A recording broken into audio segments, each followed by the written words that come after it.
Il y a quelques mois, Christophe de Beuquelaar, un député belge, a fait les gros titres en révélant qu'il percevait son salaire en Bitcoin.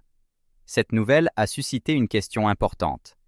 Est-il également envisageable en France de rémunérer ses salariés en crypto? Que dit la loi française à ce sujet? Qu'est-ce qu'il est possible de faire ou interdit? Quel impact sur les charges sociales? Quel impact fiscal sur le revenu de votre salarié? Quelle mise en garde à mettre en place? Vous trouverez les réponses à ces questions dans cette vidéo. Avant de commencer, si vous souhaitez en apprendre davantage sur les problématiques financières du Web3, n'oubliez pas de vous abonner à notre chaîne Hodl Consulting et de cliquer sur la cloche pour ne rien manquer de nos conseils d'experts. Petite précision avant de commencer. Le député ne percevait pas son salaire en Bitcoin comme on peut le lire dans les titres des médias spécialisés, car sa demande auprès du Parlement a été refusée. Il a donc décidé de convertir son salaire tous les mois de l'année 2022 en Bitcoin. Que dit la loi française à ce sujet?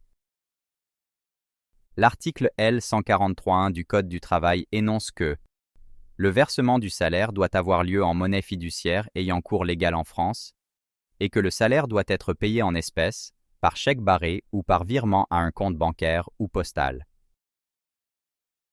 Qu'est-ce qu'il est possible de faire ou interdit?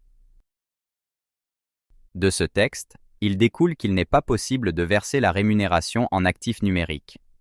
Cependant, le salaire peut également inclure des rémunérations accessoires telles que les primes, les bonus exceptionnels ou des avantages en nature, entre autres.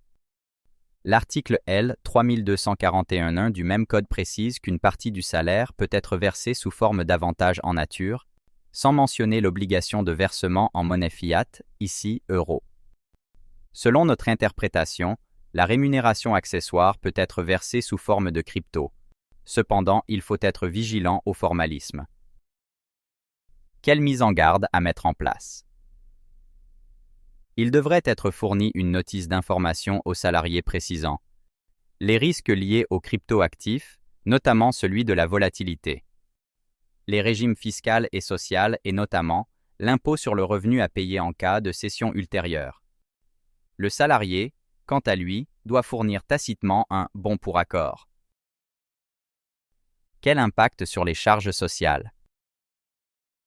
L'employeur devra payer les charges sociales habituelles pour le paiement de cette rémunération, avec pour base la contre-valeur en euros des cryptos, le jour de sa mise à disposition. Quel impact fiscal sur le revenu de votre salarié?